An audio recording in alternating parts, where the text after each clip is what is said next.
How you doing, guys? Welcome to chapter 2 of the Godsworn Diaries.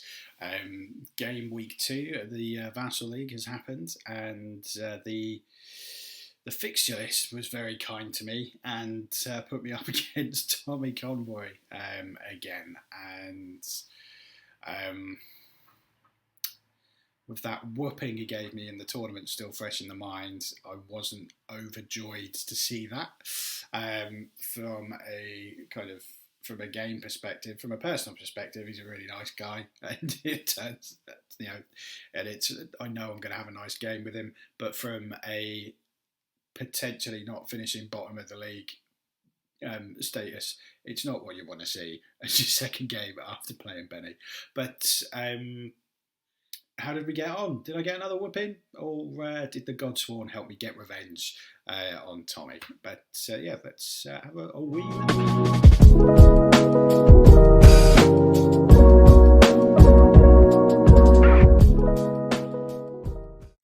Okay, so what I'll chat about briefly before I talk about the match itself is my deck. It did change 2 cards in it, and I mentioned the ones that I weren't particularly keen on in that last one. So let's have a quick gander at the deck.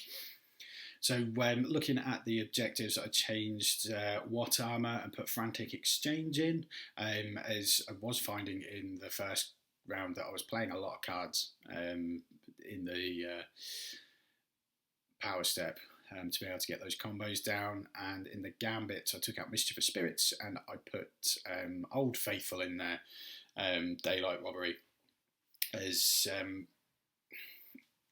if I'm not killing things, it doesn't really matter about moving objectives and things around.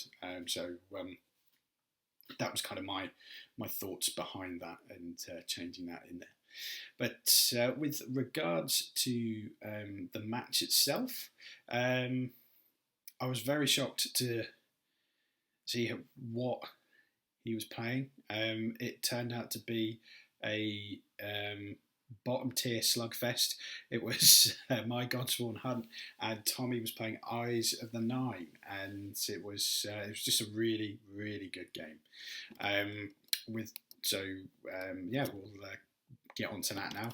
Not much to talk about with the deck, but with regards to the game, there was quite a lot went on. So with regards to the match with Tommy,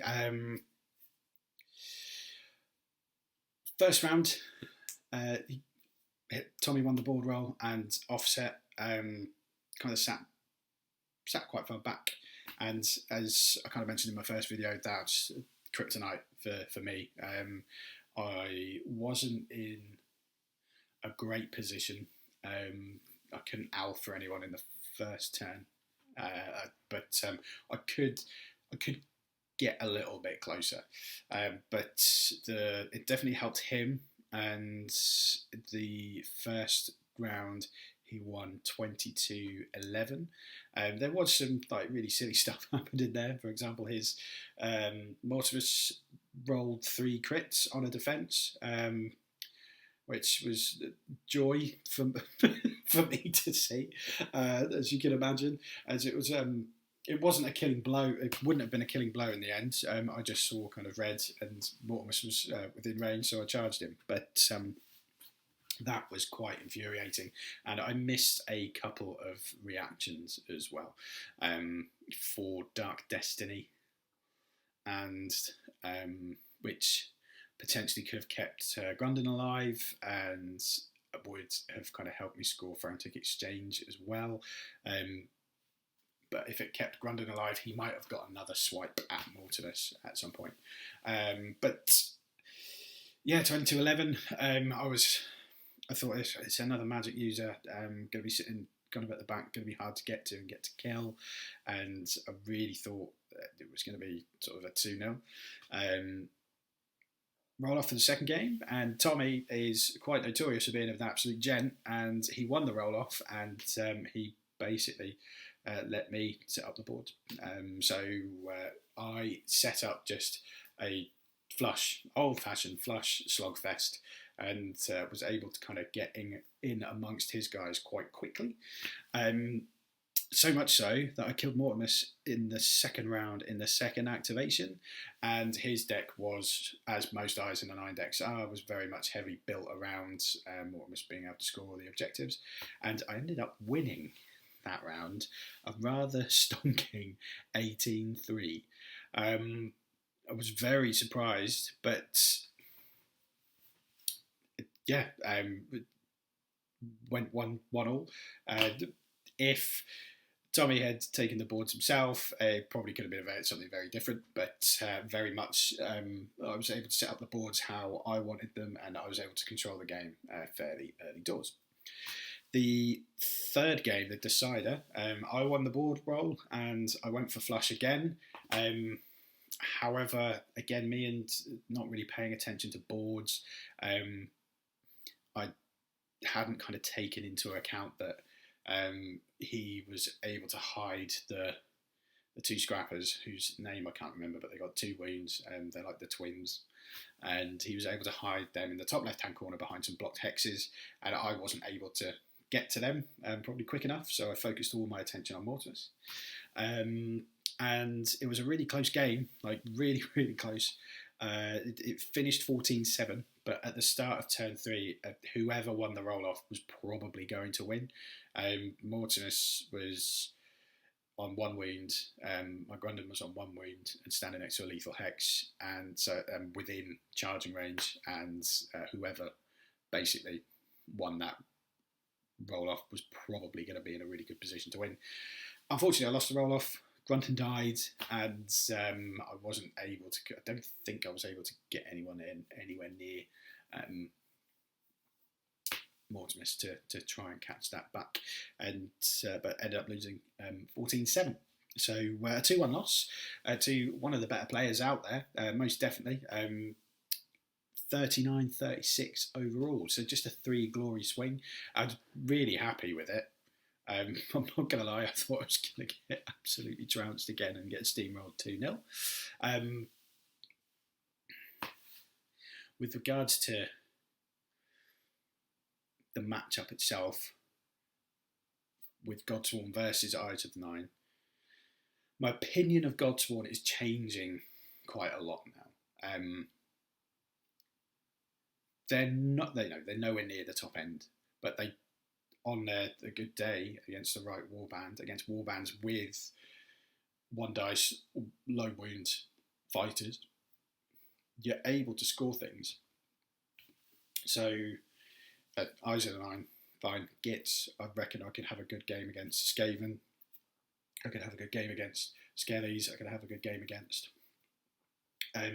like Reavers, like all those kind of hoardy type ones, because I'd be able to kill people, and it's the elite warbands that, like the 3 warbands with 4 wounds, they're the ones that I think the Godsworn struggle against a lot, and that's mainly because they can't one-shot things. You have to be able to sort of build up a guy to be able to get extra weapons and extra buffs and things onto them to be able to kill someone. And then it's not a guaranteed kill. You're reliant on the dice for a lot of things. But my attitude towards Godsworn is changing quite a bit. They're not the absolute shower of shite that I thought they were. They're not the best warband out there. They're not Lady Harrows. They're not Grimwatch kind of levels of awesomeness. But they are fun. There's a lot of card combos that you can play to be able to sort of get a kill, and it's really satisfying when you do that as well. When you kind of look at your hand and you end up playing like 4 or 5 cards and to be able to get that money shot and to get that kill, and it's quite fun that way. So I'm looking forward to what the next couple of rounds have to offer. But I do want to talk about my deck after we finish here, because again, I'm just going to be going flat out aggro, but there is that one card where it was What Armor last week. I switched it to Frantic Exchange this week, and I think that's the slot that I need to change, and we'll look at that Okay, so yeah, like I mentioned, Frantic Exchange. It frustrated me, that card. I thought it was going to be very easy to use. However, it is quite obvious when you have it, and I'm also quite rubbish. Like I was missing reactions in this game as well, and I was losing track, particularly against a magic user, as to which cards were being used, how many spells he'd cast, and things like that. So unless I have a token there next to me that I can use to count, it's just another distraction. And if I'm sort of trying to play for Frantic Exchange, they might have it anyway. So I'm going to whip that out. What to replace it with, though? I'm going to, because I don't like the fact that I don't have any Godsworn Hunt objectives here. They're all universal ones. So let's have a look and see which one of these, if any, are worth taking to fill that extra slot.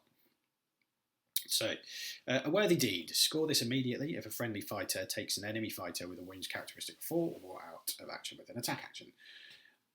I've already got that. I've got a 2 glory version of that, worthy kill, which is worded exactly the same. So score this immediately when a friendly fighter makes an attack action that takes an enemy fighter with a wounds characteristic 4 or more out of action. I mean, I could take that, but if I'm against a warband that only has like one sort of elite guy, that's a dead card. And I think the way that the game's going at the minute, people are now starting to kind of lean towards those sort of type of warbands.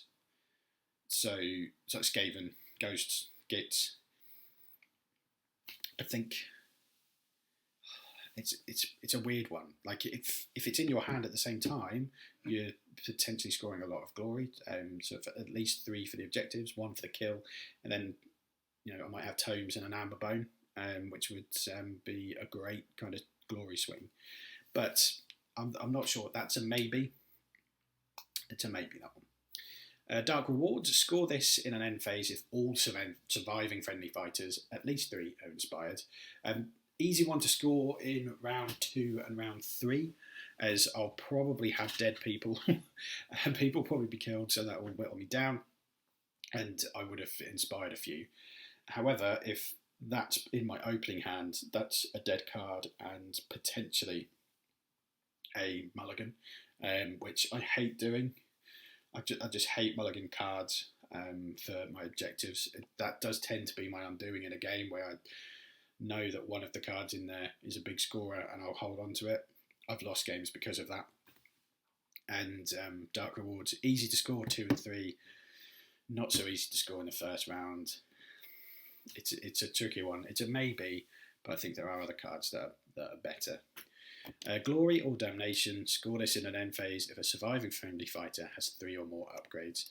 That quite easy to score. Again, if it's in round 1 though, could be a dead card. But every time I've played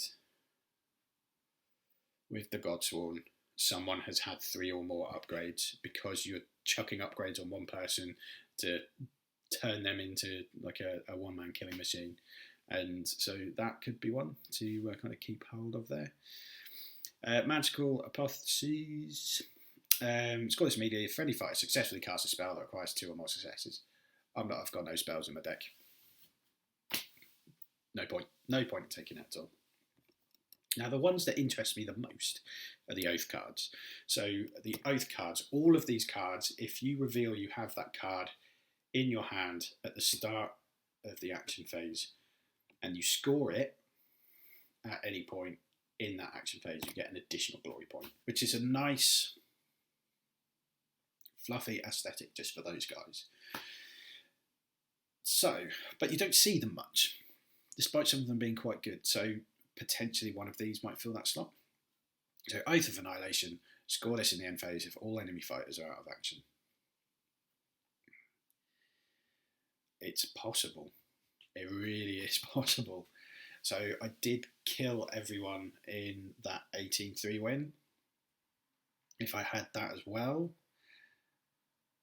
that potentially could have been like a 20 plus. But I need to, like, how often is that gonna happen? Am I gonna do that? Probably not that much. So it is probably a bit of a meme card, if I'm being honest. Oath of Conquest, so it's just like the Conquest card. Score this in a third end phase if all surviving friendly fighters are in enemy territory. If you reveal this card, you gain your extra glory. It's 2 glory, potential 3. It's a third end phase card. I don't have any of those in my deck. I'm playing super aggro, so I'm going to want to be up in their sort of area, enemy territory. And if I don't have something like Annihilation, well, it's not, I don't necessarily need to kill everyone, but I've got everyone in that enemy section, then could be quite good. Even if you haven't revealed it at the start, it's a two glory card. So there's potential with that one. Oath of Denial, so just like Denial, make sure no enemy fighters are in your territory. There's too many ways for that to screw you over. So I'm definitely kind of staying away from that one, despite the fact that that's potentially a 4 glory card. Oath of Murder, score this CM phase if your warband took an enemy leader out of action. That's a maybe, I'll be honest. Again, super aggro, so I'm going to be definitely trying to kill their leader. And particularly at the minute, the leaders seem to be, it seems like we're kind of slowly drifting back to that sort of time in the game where people were making their leaders the main focal point. So if I'm charging down the leader to stop them scoring things like the lost pages, for example, then it's probably quite handy to have this in there. And if I declare the Oath of Murder, they might have the opponent might then have to change the way that they were going to play. They might not have had it in their head at all to keep their leader as far away from me as possible, so they might have to waste their turns protecting their leader as opposed to scoring the objectives that are in their hand. So that's quite an interesting card, and that is definitely one that I'm looking at. Oath of Supremacy is the final one because I've already got Worthy Kill, and that's basically just Supremacy. Potentially, that could be my backup card. It's not a third end phase card. I could put that in for if I lose the board roll. I don't have to say that I've got it, but it does stop me from going aggro. But it does mean if I have that in there, I have a safety net. But again, that only really helps if it's in your first turn, really. Possibly. I don't know. It's in the maybe pile. So Oath of Murder, Oath of Supremacy, Oath of Conquest, and then was it Dark Glory or Damnation? So I'm not sure. I'm not sure really, but we'll have to see. The next fixtures, I guess, are released on Monday. That's where we find out who we're playing. So I've got a few days to figure out which one of these I'm gonna put in there to sort of sharpen up my deck a bit. So yeah, there's the. It was a bit of a brief video. It's quite hard, not when you can't kind of show footage of the games, obviously, but with regards to the Godsworn, I'm starting to be won over by them a little bit. They're a fun warband. The combos are there, which gives a new layer to the game for me, because before I was very much like just kind of play one or two cards at a time, charge in and try and smash things, but or move around like a game of chess and just swallow up objectives. But this one, it feels like a different game, which is good. It's kind of freshening the game up a bit for me. But they're not as bad as I initially thought. Fingers crossed I can get that first win. But what are your thoughts? In your eyes, what is the best Godsworn Hunt objective? What would you take if it was you? Let me know in the comments. thanks for watching. Keep an eye out for Chapter 3, which should be sort of next Sunday. A bit more of a schedule to these videos as opposed to my kind of like online battle rep ones. But yeah, thanks for watching. Do give us a sub if you're enjoying these, and hopefully you're chucking some dice somewhere. Cheers. Bye.